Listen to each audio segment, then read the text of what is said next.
Good morning. It is Thursday, June the 14th. This is Ron. Welcome to Story Time.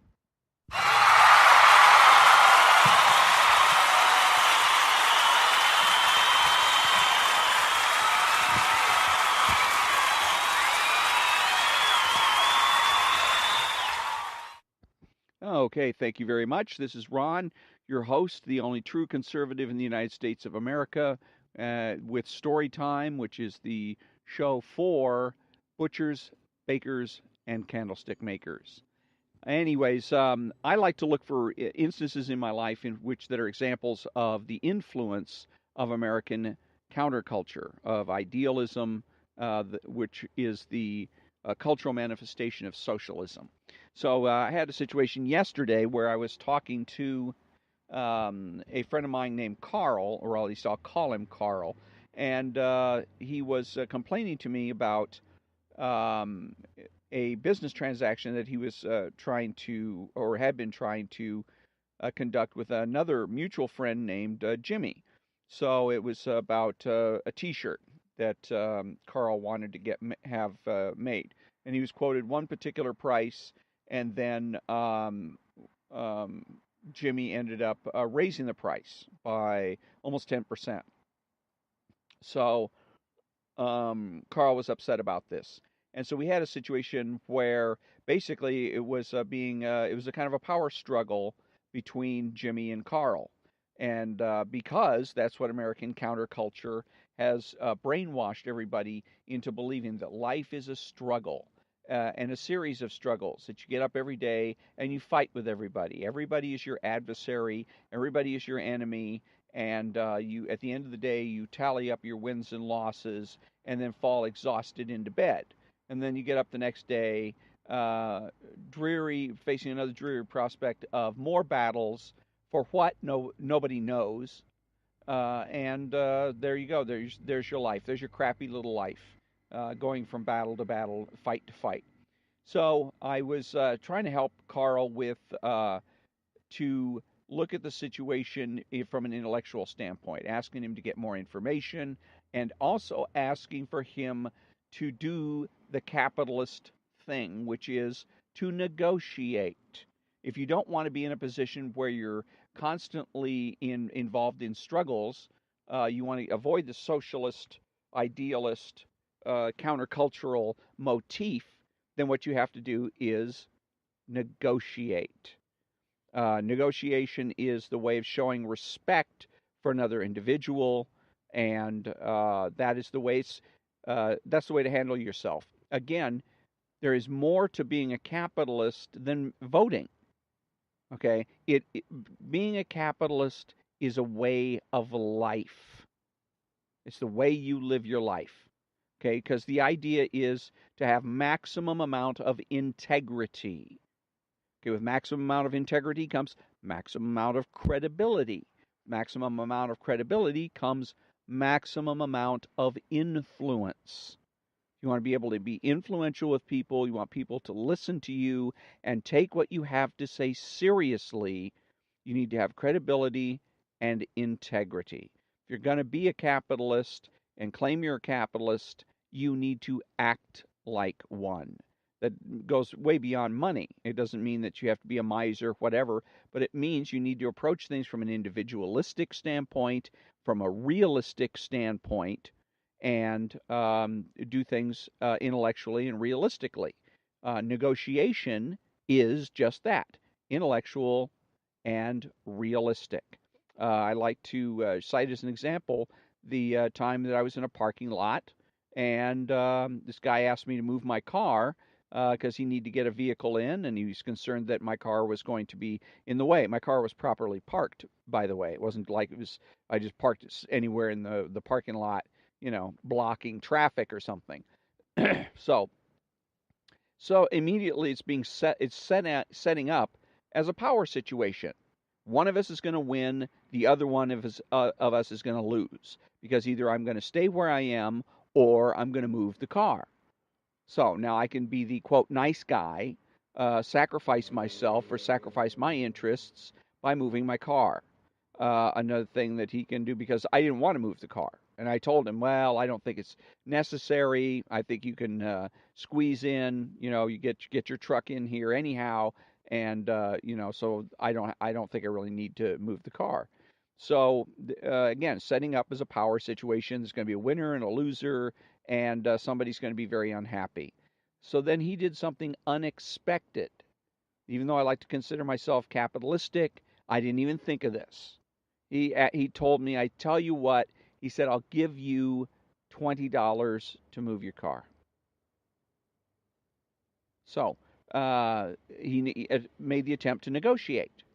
So he immediately takes the situation from being a power situation in which one person's going to win, the other's going to lose, and somebody's going to end up being upset, to and also being a power situation, psychologistic in nature, to an intellectual situation by negotiating, by respecting me as an individual, respecting my time and my efforts. That's what he did when he offered me $20 to move the car. He showed me some respect. And so what ended up happening is everybody got what they wanted. Okay, he got me to move my car. I got $20. There it is, the proverbial win-win. And remember that when people are talking about win-win, but if they're not talking about negotiating and treating other people with respect, then they're BSing you. There is no win-win in a power struggle. In a power struggle, there is only win-lose. If you want to win-win, you got to negotiate. Even in politics, when you look at what happens in Congress, for instance, people want to get certain bills passed. They very often have to negotiate. I tell you what, you do this for me, I'll do that for you. We'll trade off, that kind of situation. So, which is kind of interesting. You'd figure politics would be all about power and brute force, but when you get right down to it, it's really almost as much about business or business techniques as is buying or as is a major acquisition, one company buying another, things like that. So again, there's more to being a capitalist or a socialist, for that matter, than simply how you vote. It is how you live your lifestyle. If you act like a socialist but proclaim yourself to be a capitalist, you're full of crap. And what's going to end up happening is you will have no influence. People will pay you lip service, but they won't listen to you. They won't pay attention to you. They will not take you seriously. And nobody wants that. So, maximize your integrity to maximize your credibility to maximize your influence. So when I come back, I'm going to read a little section from a book called The Death of Right and Wrong by Tammy Bruce.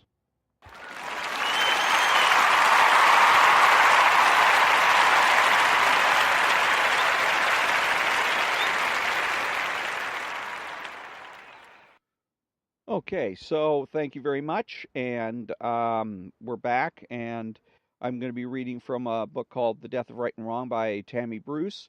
And Tammy Bruce is a talk show host, former lefty feminist, and is now, if not complete, well, another pseudo-conservative. Again, conservative because the left tells her she's a conservative, rather than being conservative because she is essentially conservative, because she makes the presumption for the status quo.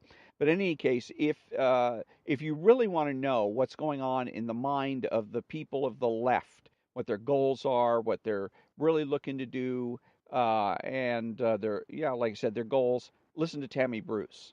Rush Limbaugh, Sean Hannity, they don't know squat about the left. I don't think they've ever lived in a leftist home. I don't think they've never been part of the left. They don't know, they have no clue. Tammy Bruce knows what's going on with the left. So if you want to get some keen insights, listen to Tammy Bruce. So anyways, with her book here, we've already gotten into it a little bit, where she's talking about a woman that she was Bill Bixby's ex-wife, and that she was having an affair with this woman, and when she was about 17 years old, and this woman was much older than she was, almost over twice her age. And so the woman ends up committing suicide, and she's talking about how she responded and or react to it. And I was pointing out some of the things, the collectivist aspects of her recollections. And when we pick up here, it's a she had to go to the hospital afterwards because she didn't eat for a week or so, ended up in the emergency room. So, and Bill Bixby ended up covering her hospital bills, by the way. So here's from the book. What Bill did was decent and kind. Unfortunately, I was so used to indecent things that the examples of kindness I received from Bill and some of Brenda's friends did not eclipse the impact Brenda had had on me. In the years that followed, my entire focus was on me, what I wanted, what I was going to get, how much money I was going to make. There were no moral standards in my life. It was a world of self-indulgent narcissism. What was Tammy going to do today? What was Tammy going to buy today? What could people do for Tammy today? I considered myself bisexual through my mid-20s, and boy, I sure acted on it. I was promiscuous and indiscriminate. I also experimented with a variety of drugs during my early 20s. If it felt good, I did it. It was this self-absorption that facilitated a view of myself as victim. With my narcissism running wild, everything that bad that happened to me happened because I was a woman or because I was gay. After all, if I wasn't responsible for the things that happened in my life, especially the bad things, then someone else had to be. This mindset and the emotional psychological damage I had suffered made me a perfect foot soldier for the organized left because of their romanticization or the romanticizing of victimhood and promises of empowerment. However, unlike many of my colleagues in feminist and gay activism, I sought psychological help. One way or another, I was seeing a psychologist throughout my time as president of the Los Angeles branch of the National Organization for Women, and I began to make considerable progress in dealing with the aftermath of my childhood, which was no picnic, and young adulthood. It was that personal progress, I believe, that kept me from getting completely sucked into the relativism and hypocrisy I saw in the actions and agenda of other leaders in both the feminist and the gay movements. So, what's interesting here is that she's kind of putting the blame for a lot of her attitudes on herself. The problem is she wasn't the only narcissist at that time. I grew up in the 60s and 70s, and you were encouraged to be narcissistic by American counterculture. You were told by American counterculture there's nothing wrong with you. You are perfect the way you are. You were constantly reminded of that by the political left and the counterculturalists. There's nothing wrong with you. You are fine. What's wrong is the world at large. And think about that for a second. Psychologically, if, like she said, there's nothing wrong with her, she's not responsible for her behavior, somebody else has to be. Okay, and that's the recipe for revolution. Hey, I'm suffering, but I'm a great person. So why am I suffering? Well, it's because of all the other buttholes out there that really suck that are effing up my life. So I'm going to go out and get a pitchfork and a torch, and I'm going to start the revolution, and we're going to go out and kick some ass and create the perfect society. So that's where you get the that kind of a mindset. That's where she got it. That's where I got it. Lots and lots of people had the same experiences that she did as far as being narcissistic, being self-centered. You had a lot of books, which was kind of ironic, is that there was a lot of self-help books in the 60s and 70s as well. How to do this better, how to do that better. But a lot of the self-help books had to do with this, with changes. Supposedly, everything in society was changing. It was BS.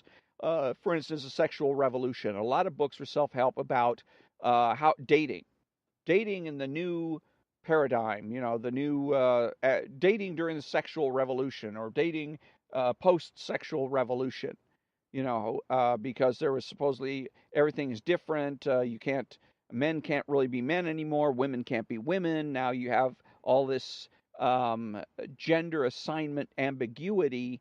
And so there's, of course, no shortage of authors ready to fill the void by writing books and making a lot of money writing books, telling people how to act post-sexual revolution. And the funny part about it was that the sexual revolution was a myth. There was no such thing. There was no sexual revolution. It was just something that was it was a fraud perpetrated by the left, and it was a disease that was carried. The carriers of the disease were the news people that ran around talking about the sexual revolution as though it were a fact, and it was no such thing. It may have been a wish. There may have been plenty of people that wanted to have some kind of sexual revolution, particularly women with political agendas, but there was no, in fact, sexual revolution. But like I said, you had all of that psychologistic attitudes had an effect on people. You had a tendency to question everything. What's going on? Why? Because there's a sexual revolution. When did this happen? What am I supposed to do now? Because normally if you're a man, you go out and ask a woman out, ask her on a date. The woman is supposed to be somewhat demure, perhaps even though she wants to go out with you, she's supposed to say no the first couple of times, and the man is supposed to be persistent, ask her out several times. She plays a little bit hard to get, that kind of thing. But you had very defined roles in terms of what it is that you were expected to do. Also, the man was supposed to be the breadwinner. The woman is supposed to stay home with the children. And so then post-sexual revolution, what happens to all that? And that's, again, where you have a lot of the people that are going to be on television, write books, etc., to tell you how to act and what to do, to act as pseudo leaders, and they had an impact on everybody in the 60s and 70s, myself included. So she shouldn't be as tough on herself as she's being. She needs to realize that part of the reason she became a lefty was because she was groomed. Everybody, all young people, were groomed to be lefties. I was a lefty when I was a teenager, before I could vote. If you had asked me who I was going to vote for and what issues, they would have all been left to center. I didn't become a right winger, so to speak, or a conservative until 1980. But in any case, so she's got some insights here again that she at least she knew that she had some problems and some issues, and also she went ahead and sought psychological counseling in order to get a handle on those, and that may be very well the reason why she ended up quitting the left in the long run. So, but anyways, to wrap up, if you want to really get a good insight as to what's going on in the left, Tammy Bruce is one of the best people to listen to or read. Should give you a lot of good insights. So when I come back, I'm going to be finishing up here with another joke or two from the New York City Cab Driver's Joke Book.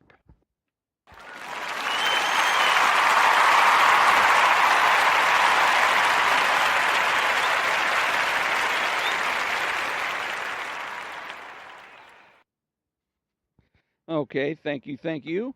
And this is the New York City Cab Driver's Joke Book by Jim Peach. A wealthy 95-year-old multimillionaire is meeting with his financial advisor. The advisor is very excited and tells the old man, "I just found out about an investment I can make for you, which will double your money in just 5 years." 5 years? Are you kidding? Exclaims the old man. At my age, I don't even buy green bananas. A man is sitting at home with his wife. He says to her, I was thinking of going down to the bar tonight and entering the Big Dick contest. Oh, honey, she exclaims, I don't want you taking that out in public. But sweet thing, he says, the prize is $100. I don't care, she says. I don't want you showing that thing to everybody. So he lets the subject drop until the following night when his wife walks in on him in the bedroom, counting out $100. Did you go down and enter that big dick contest last night after I told you not to, she asks. Please forgive me, Turtle Dove, he says. You mean you took that thing out for everybody to see, she says, tears welling up in her eyes. The man looks at her fondly and says, only enough to win. Imagine my surprise when a woman told me these two. What do you get when you cross a rooster and M&Ms? A cock that melts in your mouth, not in your hands. What can a lifesaver do that a man can't do? Come in 5 flavors. And with that, we end another episode of Story Time. And until next time, thank you very much for joining me, and have a great day.